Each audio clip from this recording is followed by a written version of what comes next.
Que j'ai pas du tout aimé dans cette journée, c'était surtout la communication du ministre Alphonse Charles Wright. D'accord. Parce qu'on a vu qu'il a été appelé. Qu'est-ce que tu n'as pas aimé là-dedans? Oui, il a été appelé pendant l'édition spéciale. C'est d'abord la véhémence avec laquelle il parlait. D'accord. On connaît tout naturellement, ça c'est du Charles Charles Wright tout craché, quoi. Ouais.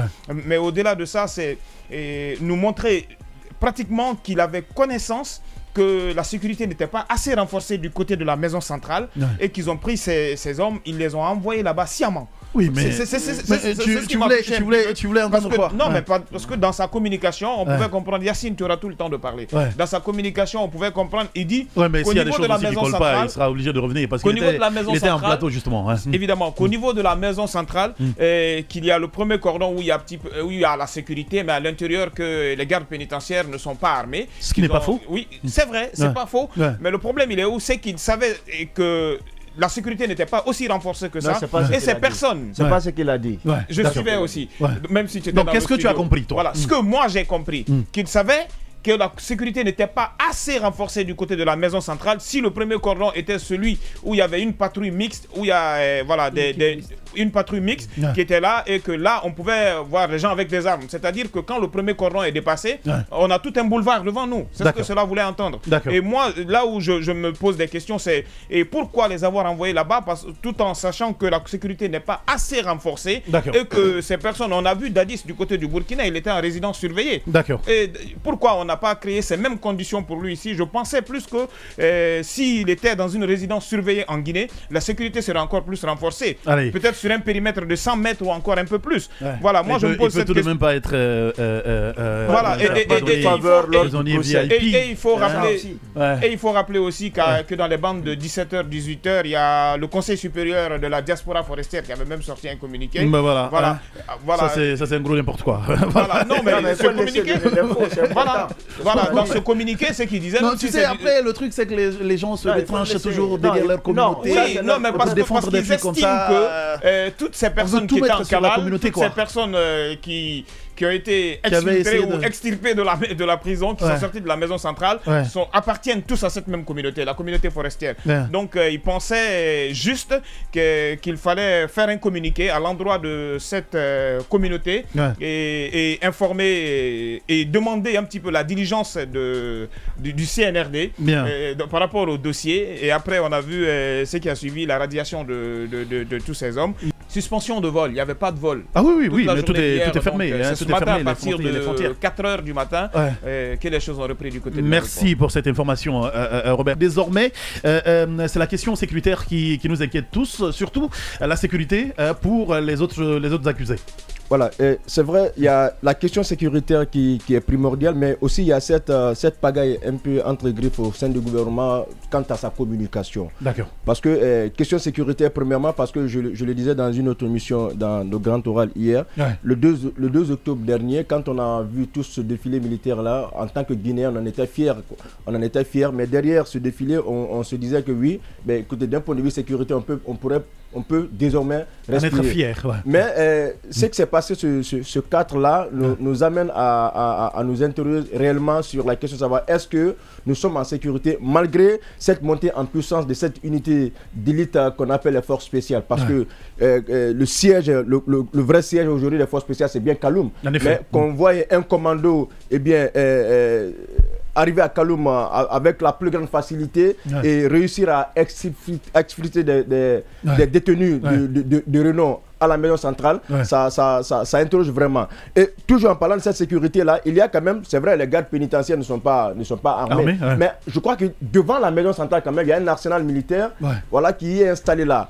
Voilà, qu'est-ce que ces gens-là font en réalité? C'est la question que moi je me pose. Maintenant, sur la conduite de la communication gouvernementale, en ce que je sache, Charles Wright n'est pas porte-parole du gouvernement quand même. On aurait dû laisser la place à celui qui porte la voix du gouvernement, qui est M. Ousmane Gawal, de s'adresser à l'opinion. C'est extrêmement important.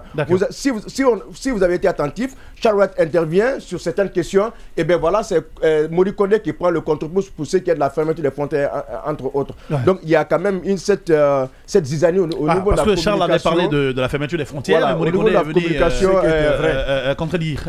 Vers Kourémalé, on nous a envoyé des images, effectivement, que les frontières étaient fermées. mais voilà. du côté de voilà. D'accord. Donc ça c'est le problème. L'autre chose c'est quoi? C'est que c'est du point de vue judiciaire, il y a quand même le procureur général Yamoussa Konté qui donne des injonctions au procureur militaire.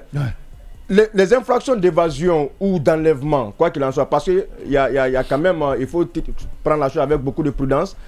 Du point de vue du gouvernement, on parle d'évasion, de l'autre côté, on parle d'enlèvement.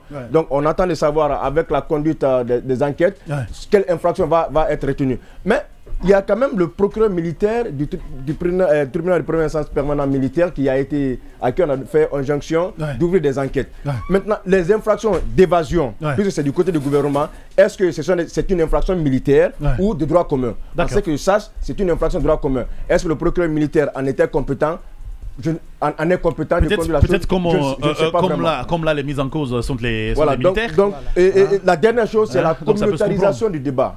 Justement. Et là, c'est que je condamne avec la dernière énergie, c'est pas une affaire de forêt. En effet. Il faut qu'on sorte vraiment dedans. Il y a des infractions qui sont commises ici, en attendant d'asseoir la culpabilité ou non des personnes qui sont mises en cause, mais qu'on laisse la justice travailler. Ce n'est pas parce que Dalissa, Tchebro, Blaise Goumou ou encore Pivi viennent de la forêt qu'on va penser qu'il y a un acharnement contre les ressources dans la région. Bien. Ça, il faut sortir de cette réflexion. Merci beaucoup à toi, Odilon. Je vais parler sur trois choses. La défaillance sécuritaire, le communiqué cataclysmique du chef d'état-major des armées, de l'armée, et également les arguments des évadés. D'accord. Mais déjà, la précision sur les 9 morts. Il faut préciser que la justice a bien défini ces 9 morts-là. Il y a 2 morts qui sont victimes. Qui ont été victimes, vous vous rappelez des morts sur la moto, dans l'ambulance. 2 morts au niveau de l'ambulance. Il y a 3 victimes au niveau des assaillants. Ces corps ont été déposés au niveau de la morgue de Anta Nord, de l'hôpital Anta. Il y a 4 victimes. Est-ce que tu peux descendre un tout petit peu le micro? Ce que tu dis est super intéressant. Il y a 4 victimes au niveau des forces de défense et de sécurité. Ces corps ont été déposés au niveau de la morgue de l'hôpital Ignasdi. Donc les morts, on sait il y a eu plus de morts au niveau des vaillantes forces de défense et de sécurité qu'au niveau des assaillants. C'est au niveau du parquet général. Oui, c'est ce qui a été dit. Moi, je parle de chiffres officiels et de communiqués officiels. C'est officiel, ça. Je ne parle pas de ce qui a été dit dans les coulisses. Ce qui a été dit officiellement, c'est pourquoi je ne mets même pas cette information au conditionnel. Si on doit poursuivre quelqu'un, il faut aller voir le parquet. Bien. Alors, c'est lui, Yacine Panlé. Je rappelle que par rapport à la déclaration de Charles Wright, quelqu'un le disait, c'est quoi même? Robert, voilà. Il dit se passer alors qu'ils sont radiés. Je trouve que cette... Parce que de toutes les façons, le récit autour de Kebolo... non, ce n'est pas que Kebolo ou Davis ou qui que ce soit. Moi, je ne suis pas pour Jean-Paul, Jean-Pierre ou Tartampion. D'accord. Je parle des arguments. Ils disent qu'ils ont été enlevés.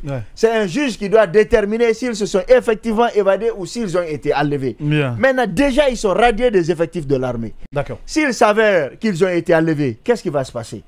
C'est ça, je trouve que après, je comprends, même si juridiquement on va me dire que ce n'est pas normal, le gel des comptes de l'élite sécurité parce qu'on veut acheter probablement Pivi et ceux qui sont venus le chercher.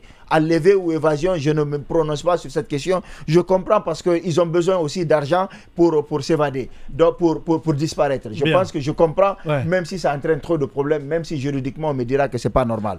Maintenant, pour finir, alors, il y a une défaillance sécuritaire qui n'a pas été corrigée. C'est pourquoi quand il y a un problème, il faut faire face aux causes. Quelqu'un a quitté Forécaria. Il a marché sur tout Conakry. Il est parti réveiller le président pour dire tu n'es plus président de la République. Et puis c'est parti comme ça. On n'a pas tiré les enseignements. On a renforcé le cordon. On peut payer tout ce qu'on veut, on passe. Quelqu'un quitte, je ne sais pas où. Il vient, il passe le cordon de sécurité. Il va tirer sur des gens. Il y a même des morts. Il prend des prisonniers et ressort de Kaloum. Il ne s'est rien passé. Est-ce qu'on a de questions à brosser?